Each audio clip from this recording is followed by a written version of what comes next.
This is the second part of the 6। So now आपको ये समझना पड़ेगा जो थर्ड है। पहला प्रायोरिटी समझ गए कि न्यू कीवर्ड के थ्रू अगर हम फंक्शंस को कॉल करते हैं like for the constructor functions, तो वहाँ पे दिस जो है एक ब्रांड न्यू ऑब्जेक्ट को रेफ़र करेगा। तो उस फंक्शंस में जो कभी जहाँ भी मैं दिस यूज करूँगा तो वो एक ऑब्जेक्ट को रिप्रेजेंट करेगा। That's good. And call apply bind में मैं दिस को मैं सेट कर सकता हूँ, मीन्स एज अ आर्गूमेंट मैं पास कर रहा हूँ, तो दिस जो है उस आर्गूमेंट को टारगेट कर रहा है। But what about third one? The third one is that if function is called as a method such as object dot method, this is a object that the function is a property of. इसका मतलब ये हुआ कि अगर किसी object के through अगर functions को कॉल करते हैं तो उसके अंदर जो दिस है वो टारगेट करेगा एक ऑब्जेक्ट को। ठीक है, ऑब्जेक्ट, जिस ऑब्जेक्ट का सपोज दैट एक ऑब्जेक्ट है, ऑब्जेक्ट के अंदर एक मेथड है, तो उस मेथड के अंदर जो दिस है वो ऑब्जेक्ट के प्रॉपर्टी को टारगेट करेगा। तो वो दिस क्या है, एक ऑब्जेक्ट को टारगेट कर रहा है। तो उसको हम यहाँ पे एक एग्जांपल के माध्यम से समझ लेते हैं। तो फिलहाल के लिए मैं इसको कमेंट कर देता हूँ, क्योंकि ये मैं स्क्रीनशॉट में लेने के लिए इसको टर्न ऑन किया था कमेंट को। नाउ तो ये हुआ हमारा एक ऑब्जेक्ट। ठीक है, ऑब्जेक्ट को मैं टेस्ट एज अ टेस्ट मैं नाम दिया हूँ, टेस्ट में स्टोर कर रहा हूँ। Very simple, right. अब मैं यहाँ पे क्या कर रहा हूँ, उसके अंदर कुछ प्रॉपर्टी है like prop1, prop2, fung1 and fung2। ये एक ऑब्जेक्ट है। बस इस फंक्शंस के अंदर दिस किसको रिप्रेजेंट कर रहा है, तो उसके लिए मैं यहाँ पे टेस्ट डॉट fung1 को मैं कॉल किया हूँ। इसके अंदर जो दिस है वो इस ऑब्जेक्ट के प्रॉपर्टी को, दिस एक किसको रेफर कर रहा है, ऑब्जेक्ट के प्रॉपर्टी को। इसका मतलब क्या है कि this is a object having property. तो देखिए दिस क्या है, ऑब्जेक्ट है। ऑब्जेक्ट में क्या क्या है, prop1 है, prop2 है, fung1 है और fung2 है। तो इसको टारगेट कर रहा है। ठीक है, ये एक ऑब्जेक्ट है, ऑब्जेक्ट के विद इन दिस ऑब्जेक्ट हमको ईच प्रॉपर्टी का एक्सेस थ्रू द दिस हमको मिल जा रहा है। तो समझ गए। तो पहला इसका जो रूल है, जो पहला प्रायोरिटी है, अगर हम न्यू मेथड से कॉल करते हैं, न्यू कीवर्ड के थ्रू अगर फंक्शंस को कॉल करते हैं, तो इसका मतलब है कि जाहिर सी बात है कंस्ट्रक्टर फंक्शंस बनाएंगे। कंस्ट्रक्टर फंक्शंस के अंदर दिस जो है एक ऑब्जेक्ट होगा। दिस किसको रेफर करेगा, एक ऑब्जेक्ट को, और उसका प्रॉपर्टी क्या होगा, तो उस प्रॉपर्टी वो जो फंक्शंस के वेरिएबल्स हैं और फंक्शंस का जो प्रॉपर्टी है उसको वो जो है टारगेट करेगा, उसको रेफ़र करेगा ना। अगर हम call apply and bind use करते हैं, ये सेकेंड रूल है। ठीक है, इसका ज़्यादा प्रायोरिटी है। सेकेंड प्रायोरिटी है कॉल अप्लाई बाइंड में जो फर्स्ट आर्गूमेंट होता है, फर्स्ट आर्गूमेंट किसको टारगेट करेगा, दिस जो है फर्स्ट आर्गूमेंट को टारगेट करेगा कॉल अप्लाई बाइंड में। ठीक है, तो ये पहला हो गया, ये दूसरा। तीसरा कि अगर ऑब्जेक्ट के थ्रू, जैसा मैंने अभी दिखाया, ऑब्जेक्ट के थ्रू अगर मैं फंक्शंस को यूज करूं तो फंक्शंस ये दिस जो है ये टारगेट करेगा ऑब्जेक्ट को, means this is a object itself, this is a object holding with the property and method of their parent. Parent क्या है, मतलब टेस्ट जो ऑब्जेक्ट है उसके डिटेल को होल्ड कर रहा है। ठीक है, बट यहाँ पे एक ट्विस्ट है दोस्तों। ट्विस्ट क्या है कि फंक्शंस 2 है, फंक्शंस 2 एक एरो मेथड है। एक देखिए रेगुलर मेथड है, रेगुलर फंक्शंस है, और एक एरो फंक्शंस है, एरो मेथड है। इस कंडीशन में क्या होगा, तो जब अगर हम एरो मेथड यूज करेंगे तो दिस किसको टारगेट करेगा, let's try to call it and या सो जो यहाँ पे आउटपुट आ रहा है दोस्तों, ये सरप्राइजिंगली ये विंडोज़ का आउटपुट आ रहा है। ठीक है, मीन्स विंडोज़ ऑब्जेक्ट को रेफर कर रहा है। क्यों, क्योंकि एरो फंक्शंस का doesn't have their own this. ठीक है, इसका एक अपना दिस नहीं है, इसीलिए जो है ये टारगेट कर रहा है विंडोज़ ऑब्जेक्ट को।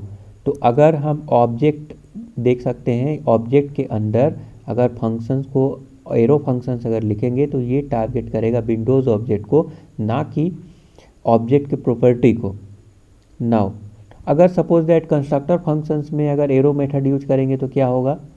तो दोस्तों इस कंडीशन में ये अपने सराउंडिंग स्टेट को एज अ क्लोजर के जैसा बिहेव करेगा। तो फंक्शंस के अंदर अपने सराउंडिंग स्टेट को वो रिप्रेजेंट करेगा। तो दिस जो है रेफर करेगा to their surrounding it means to their parent basically. ठीक है, जावा स्क्रिप्ट में पेरेंट जो है चाइल्ड को के प्रॉपर्टी को एक्सेस नहीं कर सकता है, बट चाइल्ड पेरेंट के प्रॉपर्टी को एक्सेस कर सकता है जब चाइल्ड में अगर चाइल्ड के मेमोरी में वो वेरिएबल मौजूद नहीं है तो।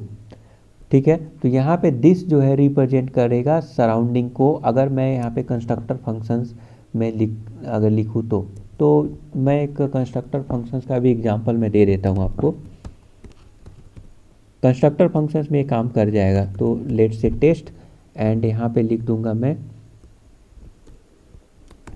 var test is equal to new, क्योंकि कंस्ट्रक्टर फंक्शन है तो न्यू यूज करना पड़ेगा, टेस्ट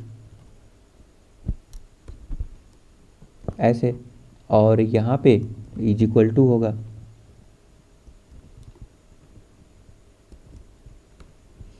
यहाँ पे इज इक्वल टू होगा एंड ये कुछ इस प्रकार से इसका सिंटैक्स होता है, राइट।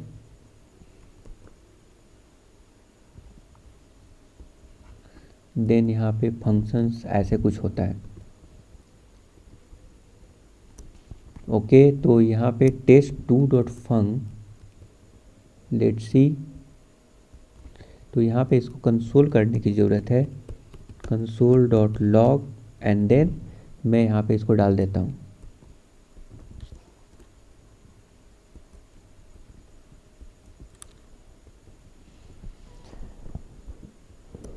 ओके, अब मैं यहाँ पे दिस तो यूज करूँगा, बट मैं एक चीज़ मैं आपको दिखाना चाहता हूँ। Ctrl+Z,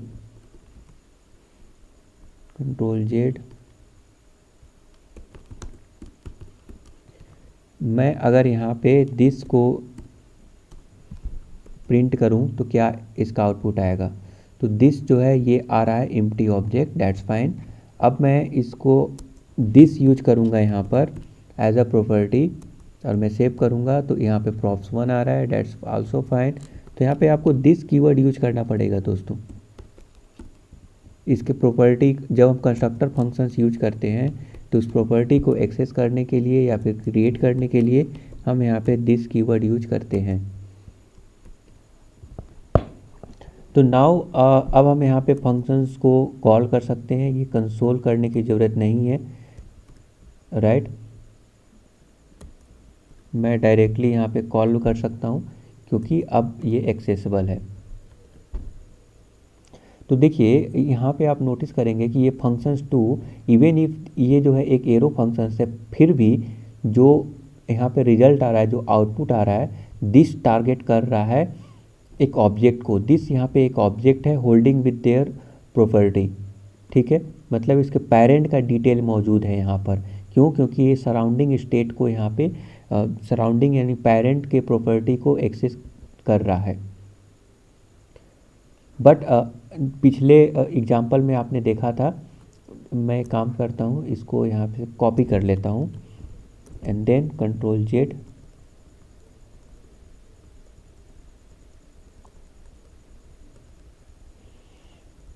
तो दोस्तों पिछले एग्जाम्पल में आपने देखा था कि कैसे मैं ऑब्जेक्ट क्रिएट किया। ऑब्जेक्ट में जो हमारा एरो फंक्शंस था, वो एरो फंक्शंस जो है विंडोज़ ऑब्जेक्ट को टारगेट कर रहा था, बट कंस्ट्रक्टर फंक्शंस में वो अपने सराउंडिंग को टारगेट करेगा। That's why this will work as expected. But आपको ये समझना चाहिए कि arrow functions doesn't have their own this, right.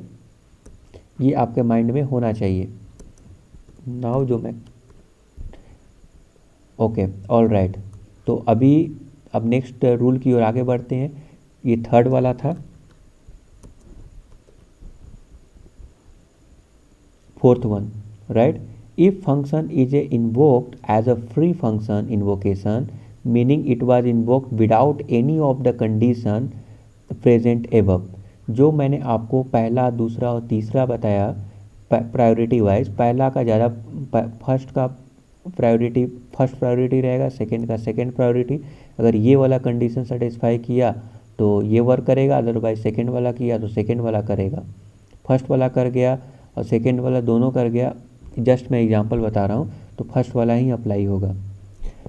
ठीक है, तो फर्स्ट सेकंड थर्ड में तीनों अगर सपोज दैट काम कर रहा है, तीनों कंडीशन सेटिस्फाई हो रहा है, तो इस कंडीशन में फर्स्ट वाला को प्रायोरिटी दिया जाएगा।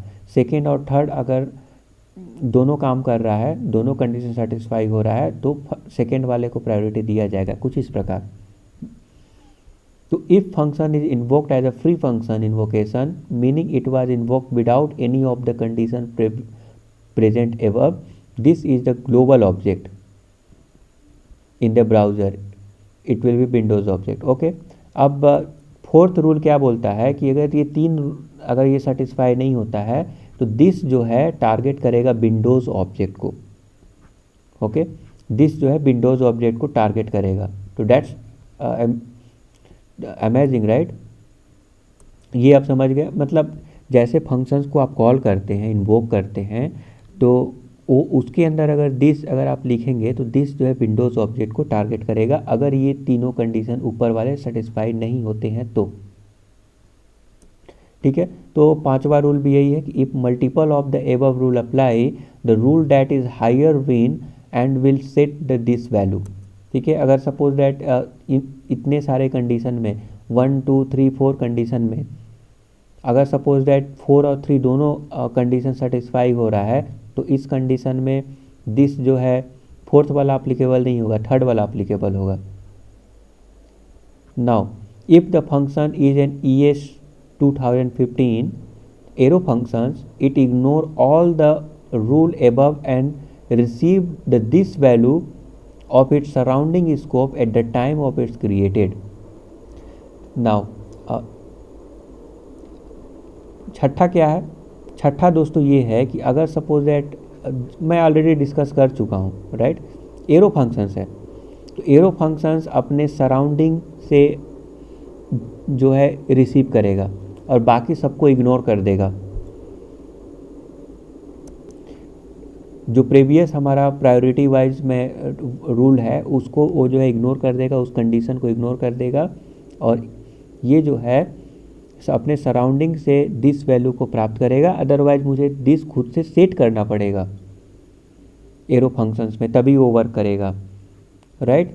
तो because arrow functions doesn't have their own this, याद रखिएगा। तो आई होप कि आपको समझ में आ गया कि दिस कैसे काम करता है जावा स्क्रिप्ट में। ठीक है, पार्ट 1 में बनाया था और उस किसी इंस्ट्रक्शन की वजह से पार्ट में 2 बना रहा हूँ कि दिस कैसे यूज कर सकते हैं जावा स्क्रिप्ट में और कैसे काम करता है, किसका फर्स्ट प्रायोरिटी रहेगा, 2-3 कंडीशन सेटिस्फाई होगा तो कौन सा फर्स्ट प्रायोरिटी रहेगा।